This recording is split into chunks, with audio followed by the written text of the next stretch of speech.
नमस्कार दोस्तों, माई शक्ति माई पावर चैनल में आप सभी का स्वागत है। मैं महावीर पारिक। और जैसा कि दोस्तों आज संडे है और आज 23 अगस्त है और आज मैं आपको एक वीडियो बना रहा हूं जिसमें मैं भारत के संविधान के बारे में आपको कुछ बेसिक जानकारी दूंगा। और जैसे कि आज हमने जो मेन टॉपिक रखा है ना, उसमें रखा है भाई भारत के संविधान में जनता ही हाईकमान है। इसके बारे में हम कुछ बात करें। देखो दोस्तों, जैसा कि भारत के यदि संविधान के बारे में बात करूं ना, तो मैंने आपको बताया हूं जब भारत का संविधान बना था और वर्तमान में कुछ कानून बनाने होते हैं या कुछ समस्याओं पे कानून बनाने होते हैं या कुछ डिसीजन लेने होते हैं। कुछ डिसीजन राज्य सरकार लेती है, कुछ केंद्र सरकार लेती है और कुछ डिसीजन राज्य सरकार और केंद्र सरकार मिलके लेती है।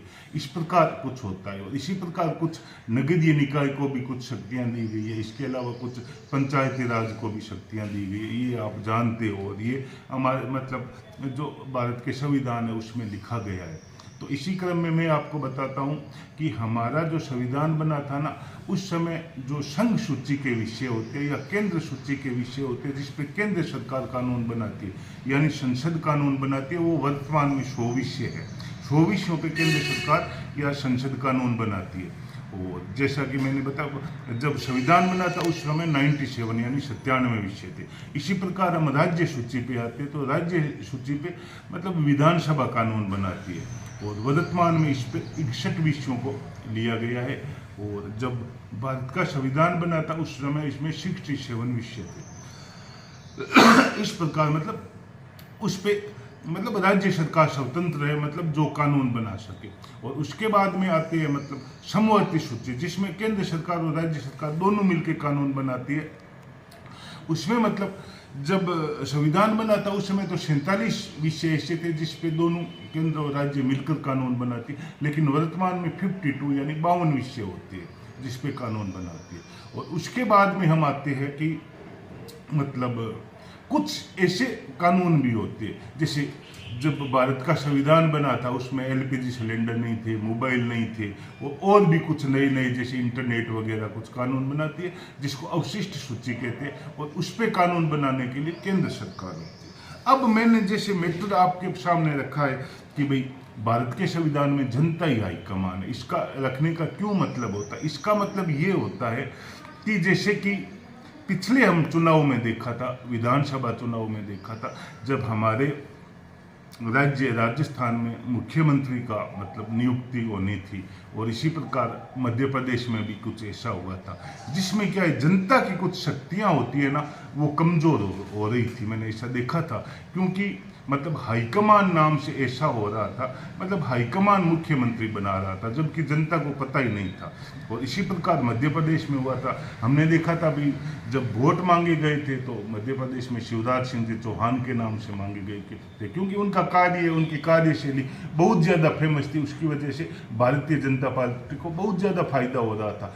और उसके इसी प्रकार हमारे जैसे राजस्थान में वसुंधरा राजे जी सिंधिया थी, वो मुख्यमंत्री काफ़ी फेमस मुख्यमंत्री थी। और उनके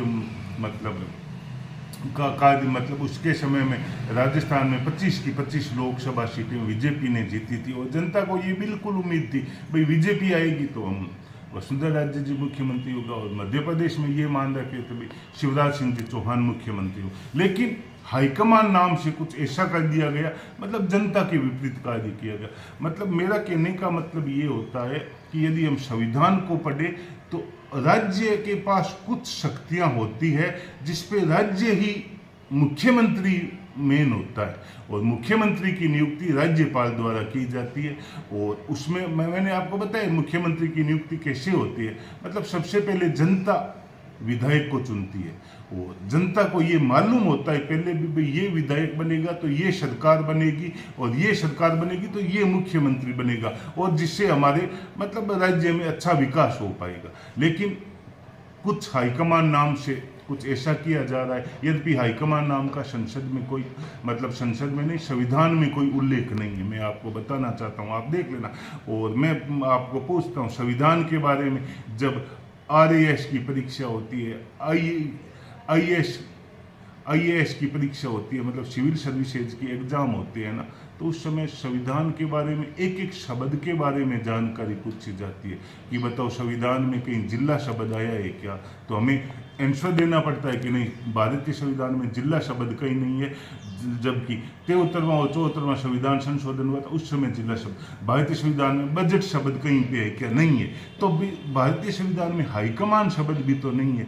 लेकिन मेरा ये कहने का मतलब है, तो मेरा मतलब क्योंकि मुख्यमंत्री जनता के लिए अहम इसलिए होता है क्योंकि जो राज्य होता है ना, उसको मुख्यमंत्री के पूरा मतलब उस पर कंट्रोल होता है। और इसी प्रकार जैसे मैं ये नहीं कहता भाई बीजेपी सरकार ने हाईकमान बनाए, हाईकमान कांग्रेस सरकार भी बना रही है, कांग्रेस सरकार भी हाईकमान नाम से मतलब मुख्यमंत्री बना रही है, और मतलब बीजेपी सरकार भी बना रही है। और मैंने जब भारत के मतलब संविधान को पढ़ा तो उस समय मैंने ये भी देखा है कि मतलब पहले राजस्थान पे 4 बार राष्ट्रपति शासन लग चुका है, और वो भी किसकी वजह से, केंद्र सरकार की वजह से। जबकि मेरा कहने का मतलब ये है, और मतलब वीडियो बनाने का मतलब ये, केंद्र सरकार केवल उन्हीं विषयों पे ध्यान दे सकती है जो केंद्र सूची के विषय होती है। इसके अलावा 50% उनमें सहयोग कर सकती है जो मतलब समवर्ती सूची के विषय होते हैं, जबकि ये राज्य सूची के विषयों पे जो कि वर्तमान में मतलब 61 है, उन पे केंद्र सरकार का कोई रोल नहीं होता है। लेकिन यदि हाईकमान नाम से मुख्यमंत्री की नियुक्ति होती है केंद्र सरकार के, तो फिर उसके बाद में मतलब जो मुख्यमंत्री कानून बनाएगा वो पहले केंद्र सरकार से पूछेगा, क्योंकि हाईकमान आई होता है। तो फिर राज्य सूची के विषय भी केंद्र सरकार के हाथ में चले जाते हैं। ऐसा जनता को सोचने की आवश्यकता है, पढ़े लिखे लोग हैं उनको सोचने की आवश्यकता होती है। इस प्रकार मैंने आपको मतलब बताने की कोशिश की थी। और हम यही कर सकते हैं, आने वाले जो विधानसभा के चुनाव होंगे तो उस समय हम कह देंगे भाई हम तो उसी पार्टी को वोट देंगे जिसमें हमारे पहले से ही हमें पता हो कि भाई इसका बहुमत मिलने पे ये मुख्यमंत्री बनने वाला है। जैसे ये इस प्रकार हमारे, क्योंकि हम भी सोचते हैं, हम भी मतलब हमें वोट देने का तो अधिकार है, लेकिन हमें मुख्यमंत्री का पता ही नहीं होता है कि हम वोट तो दे दें लेकिन मुख्यमंत्री कौन बनेगा। तो इसलिए क्या होता है, मैंने इस मैटर का नाम रखा है भी भारतीय संविधान में जनता से बड़ा कोई हाईकमान नहीं होता है। तो इस बात को ध्यान में रखेंगे। और मेरा कहने का, यद्यपि मेरे पास तो एक वोट है और मैं तो इस बात का ध्यान रखूंगा कि कौन सी सरकार बता देती है भाई यदि कांग्रेस जीतेगी तो ये मुख्यमंत्री होंगे, और यदि मतलब भाजपा की सरकार आती है तो ये मुख्यमंत्री होगी, तो मैं अपने वोट का प्रयोग करूंगा। और मैं आपको बता देता हूँ, वोट इतना ताकतवर होता है कि हमारा जो सुप्रीम कोर्ट है मतलब उच्चतम न्यायालय, उसने हमें इतनी शक्ति दे दी है कि आप नोटा भी दबा सकते हो। नोटा का एक विकल्प दे दिया है। नोटा क्यों दबा सकते हो? हो सकता है आपको किसी मतलब सरकार के प्रति विश्वास नहीं हो, या आपके क्षेत्र में जो विधायक हो, मान लो निर्दलीय हो या कांग्रेस का हो या बीजेपी का हो या अदर किसी पार्टी का हो, तो आप उसमें नोटा भी दबा सकते हो भाई नहीं। और नोटा मान लो अभी तक तो ऐसा नहीं हुआ, नोटा बहुत ज़्यादा होने पे मतलब चुनाव भी दोबारा हो सकते। मेरा कहने का मतलब है, हमें भारत के संविधान ने और भारत के जो उच्चतम न्यायालय उसने शक्तियां तो बहुत दे रखी है, लेकिन हम इसके बारे में जागरूक नहीं है। तो इस बारे में मैंने आपको, इसलिए मैंने आज मतलब संसद के विषय में एक और भारत के संविधान के विषय में हाईकमान के बारे में आपको कुछ बताना चाहता था। तो इसमें हमारी जागरूकता होनी चाहिए, क्योंकि सरकार क्या होती है, एक बार तो हमें बेवकूफ़ बना दिया भाई हम शिवराज सिंह चौहान को मुख्यमंत्री बनाएंगे, हम वसुंधरा राजे को मुख्यमंत्री बनाएंगे और हमारे वोट ले लिए। लेकिन इस बार वो क्या करेगी? इस बार हम जनता मांग कर सकती है भाई हमें तो जब मुख्यमंत्री का चेहरा पहले सामने आएगा तभी हम क्या है, हम तो उस पार्टी को वोट देंगे। क्योंकि नहीं तो हम वोट तो हमारे जो क्षेत्र के पार्षद होते हैं उनको दे देते हैं, उसके बाद में हम फ्री हो सकते हैं। हमें फिर विधायक के मतलब एमएलए के चुनाव होते हैं उसमें हमें वोट क्यों देना है? एमपी का हम एमएलए के चुनाव में वोट इसलिए देते हैं कि हमारा मुख्यमंत्री ये बनेगा। हम एमपी के चुनाव में वोट इसलिए देते हैं कि हमारा प्रधानमंत्री ये बनेगा। तो इसलिए मेरा कहने का मतलब है, मेरे विचार है कि मतलब, और मैंने भारत के संविधान को पढ़ा है, वहाँ पे हाईकमान नाम की कोई चीज़ नहीं होती है। और पहले क्या होता था, मतलब राज्य में दूसरी सरकार और केंद्र में दूसरी सरकार होती थी। तो मतलब राष्ट्रपति शासन लगा दिया जाता था किसी ना किसी तरीके से। इस प्रकार मैंने देखा है, मतलब राजस्थान में 4 बार राष्ट्रपति शासन लग चुका है। मैं ये नहीं कहता, मतलब राज्य बिल्कुल स्वतंत्र होना चाहिए। और मतलब भारत का जब संविधान बना था ना, उस समय भारत को राज्यों का संघ कहा था। और राज्य इसलिए बनाए थे क्योंकि अलग अलग क्षेत्र की अलग अलग रिक्वायरमेंट होती है, अलग अलग भौगोलिक स्थिति होती है, अलग अलग वहाँ पर जनजातियाँ होती है, मतलब अलग अलग समुदाय के लोग होते हैं। तो इस प्रकार उनको, भारत को राज्यों में डिवाइड किया गया था। लेकिन राज्यों की अलग अलग डिमांड के लिए मुख्यमंत्री होता है, जो एक मतलब राज्य का प्रमुख होता है। और मुख्यमंत्री को केंद्र सरकार का मुख्यमंत्री पे नियंत्रण उस केवल केंद्र सूची के विषयों पे और संवर्ती सूची के विषयों पर होना चाहिए, और राज्य सूची के विषयों पर नहीं होना चाहिए। और यदि हाईकमान के नाम से यदि आप मुख्यमंत्री की नियुक्ति करते हो, तो इसका मतलब जो राज्य सूची के विषय होते हैं वो भी केंद्र सरकार के पास चला जाता है। और इस बात को वो लोग समझ सकते हैं जो भारत के संविधान के बारे में जानते हैं। अब जैसे आज मेरे को ये बताना था, क्योंकि आज संडे था, और मैंने सोचा एक छोटा सा वीडियो बना देते। और इसके बाद में मैं आपको ये बताता हूँ कि जैसे मैंने आपको बताया था कि मैं चाहता हूँ मेरे नाम के आगे मतलब डॉक्टर लगे, तो इसलिए मेरे को पीएचडी कुछ विषयों पे करूँगा। और पीएचडी से पहले एक मेरे को मतलब मास्टर डिग्री लेनी होती है, जो बहुत जल्दी मेरे को, मतलब काफ़ी टाइम हो गया, अब मेरे को मिलने वाली है। जैसे मैंने एमएससी कर रखी है, food safety and quality management में मेरे एमएससी हो जाएगी। और इसके बाद में मैं मतलब जैसे हमारे राजस्थान विशेषकर बीकानेर क्षेत्र में मतलब जो फूड प्रोडक्ट की कंपनियां होती है, नमकीन वगैरह की, उसमें भी मैं उनको मतलब क्या सेफ्टी रूल होते हैं, क्या क्वालिटी को कैसे कंट्रोल करना होता है, मतलब food safety and quality management में मेरे एमएससी होने वाली है। उसके बाद में मैं, क्योंकि मेरे पहले पीजी डिप्लोमा था, अब मेरे पास मास्टर डिग्री भी बहुत जल्दी मिलने वाली है मुझे।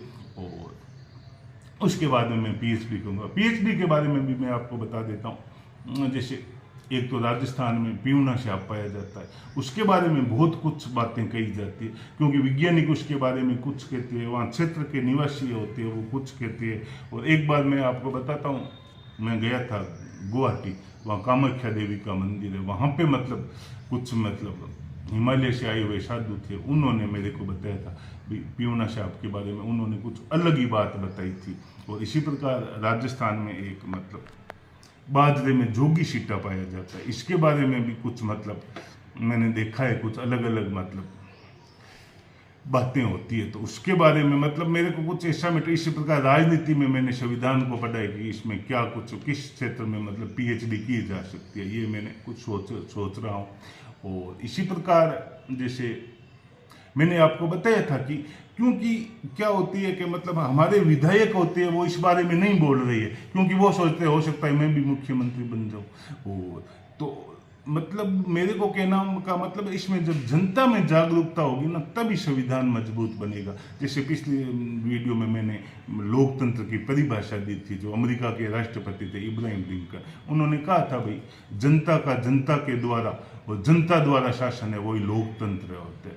तो इसमें हम ये मांग रख सकते हैं अभी हमें, तो जब पहले मुख्यमंत्री का चेहरा सामने होगा तभी हम क्या करेंगे, अपने वोट का सही जगह पे प्रयोग कर पाएंगे, ये हमारी डिमांड होगी। तो मतलब कोई भी पार्टी होती है, मतलब जनता से बड़ा कोई हाईकमान नहीं होता है, हाईकमान अपने आप उसको मुख्यमंत्री का चेहरा बताना पड़े। इसी प्रकार मैंने जैसे आपको पिछले वीडियो में बताया था कि हमारी संसद का जब हम इतिहास पढ़ते हैं तो हमारे मतलब संसद में एक सांसद से राम मनोहर लोहिया, जो उत्तर प्रदेश के अकबरपुर क्षेत्र से आते थे, संसदीय क्षेत्र से आते, उन्होंने मतलब हमारी जो देश की प्रधानमंत्री थी इंदिरा गांधी, उनके बारे में, क्योंकि वो जब आती थी ना मतलब अच्छे कपड़े पहन के आ जाती थी संसद में, और मतलब किसी के सवाल का न तो जवाब होता था न बहस में भाग लेती थी, केवल मतलब लोगों पे डिपेंड होती थी, मतलब वो क्या जवाब देते हैं क्या नहीं देते।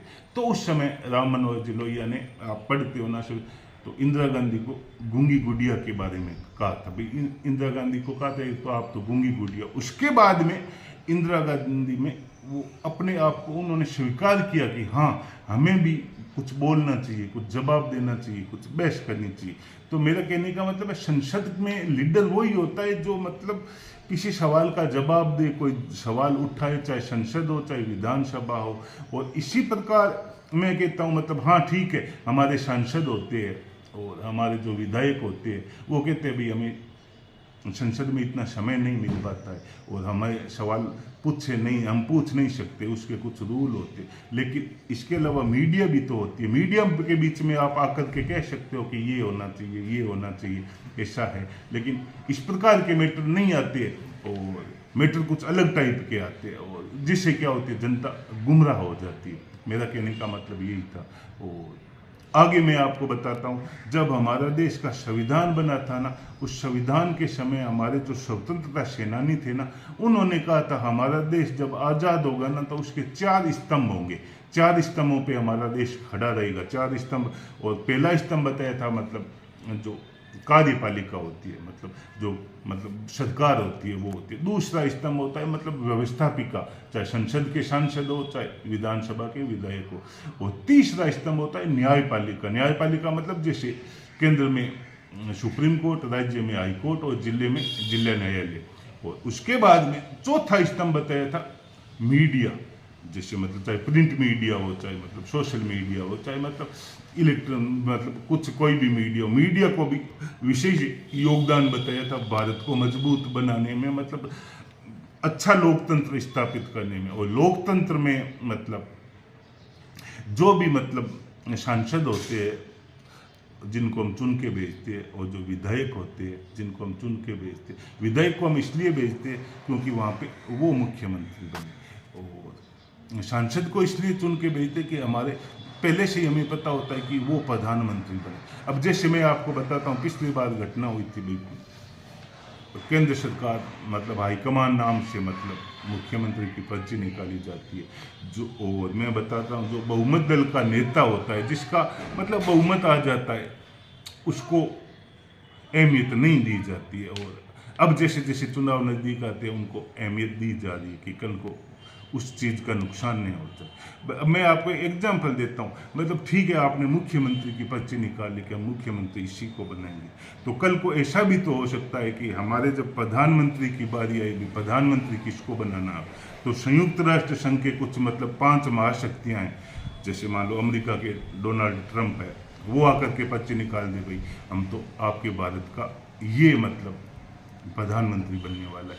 तो ये जो व्यवस्था बन रही है ना, ये गलत हो रही है, क्योंकि मतलब प्रधानमंत्री मतलब हाईकमान द्वारा चुना जाता है, तो राज्य का हाईकमान मतलब बहुमत दल का नेता होता है, मतलब केंद्र सरकार के बहुमत दल का नेता नहीं होता। ऐसी जनता को सोचना है। और जनता कर क्या सकती है, जनता यही कर सकती है, आने वाले चुनाव में कह सकती है हम उसी पार्टी को वोट देंगे जिसमें मुख्यमंत्री का चेहरा पहले से साफ होगा। और तभी क्या होती है, एक बढ़िया सरकार बन पाती है, क्योंकि हमें पता है ये मुख्यमंत्री बनने वाला है, इनकी क्या कार्यशैली है, इनकी क्या कुछ है, इनके कार्य करने की क्षमता क्या है, इनके क्या सिद्धांत है, ये किस मतलब क्या ये 36 कौम को साथ में लेके चलने वाले है या नहीं है, इनके मतलब इन बातों को हम सोच सकते हैं, उनका इतिहास पढ़ सकते हैं, हम उनके बारे में जानकारी ले सकते हैं, उसके बाद में हम निश्चित कर पाते हैं कि हम ये होता है। अब ज़्यादा मतलब वीडियो लंबा नहीं हो, छोटा सा टाइम था, और इसमें मैंने आपको मतलब ये बताया था भी राज्य सूची के कितने विषय होते हैं जिस पे राज्य सरकार कानून बनाती है। राज्य सूची के 61 विषय होते हैं वर्तमान में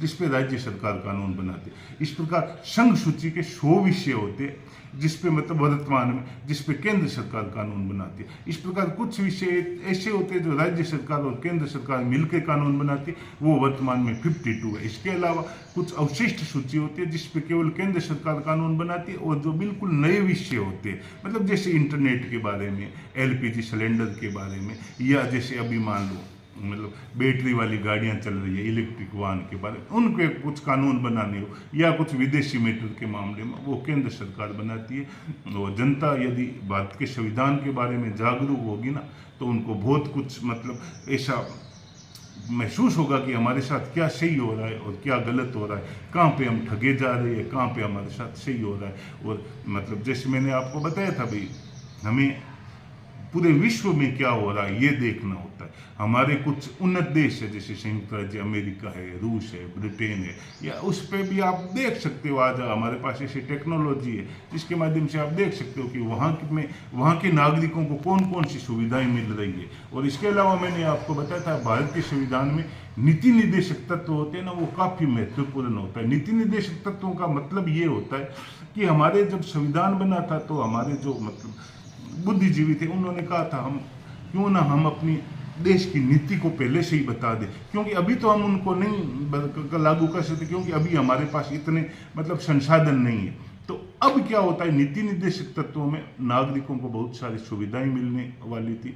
और हमारे जो संविधान के पिता है बाबा साहब भीमराव अम्बेडकर, उन्होंने कहा था भी मैंने नीति निर्देशक तत्वों को ऐसा बना दिया है जिसको यदि विस्तार करेगी वही सरकार टिक पाएगी, नहीं तो जनता जागरूक होगी ना तो उस सरकार को पलट देगी और उस सरकार का मतलब तख्ता पलट हो जाए। नीति निर्देशक तत्वों का जो हमारे भारत के संविधान है ना उसमें बताया गया है, मतलब आर्टिकल 36 से लेकर के 51 तक। इसी प्रकार मैंने जैसे आपको बताया भी जनता से बड़ा कोई हाईकमान नहीं होता, ये भी आप देख सकते हो आर्टिकल 248 है ना, 248 कोष्टक 1 उसमें लिखा हुआ है भी संसद केवल उन्हीं विषयों पे मतलब प्रभाव डाल सकती है जो उनके विषय होते हैं, और राज्य अपने राज्य सूची के विषयों में कानून बनाने में स्वतंत्र होती है। और कानून बनाने में स्वतंत्र होने के लिए तो मुख्यमंत्री को चुनते हैं। तो मतलब मेरा कहने का मतलब होता है कि राज्य में हाईकमान राज्य के स्तर पर हाईकमान होना चाहिए, केंद्र में केंद्र के स्तर पर हाईकमान होना। मैंने आपको मतलब जो कुछ संडे का टाइम मिला था तो मैंने आपको कुछ बेसिक जानकारी भारत के संविधान के बारे में दी, और जिसमें मैंने मतलब आपको कुछ बताया। और एक मैंने आपको ये बताया कि मेरे पास अब 2 साल के मतलब प्रयास मेरे पास MSc की डिग्री आ जाएगी, मास्टर डिग्री, जिसमें मतलब food safety and quality management के बारे में मैं लोगों को मतलब हमारे क्षेत्र के जो लोग हैं उनके बारे में मतलब कुछ फूड सेफ्टी के रूल होते हैं, कुछ मैनेजमेंट के रूल होते हैं, कुछ भारत सरकार के या और कुछ रूल होते हैं, उनके बारे में मैं उनको विशेष जानकारी दे पाऊंगा अपने क्षेत्र में, मतलब मैं एक प्रोफेशनल काम कर पाऊंगा ये। और अब ज़्यादा वीडियो लंबा नहीं हो, इसी आशा और विश्वास के साथ धन्यवाद। भारत माता की जय।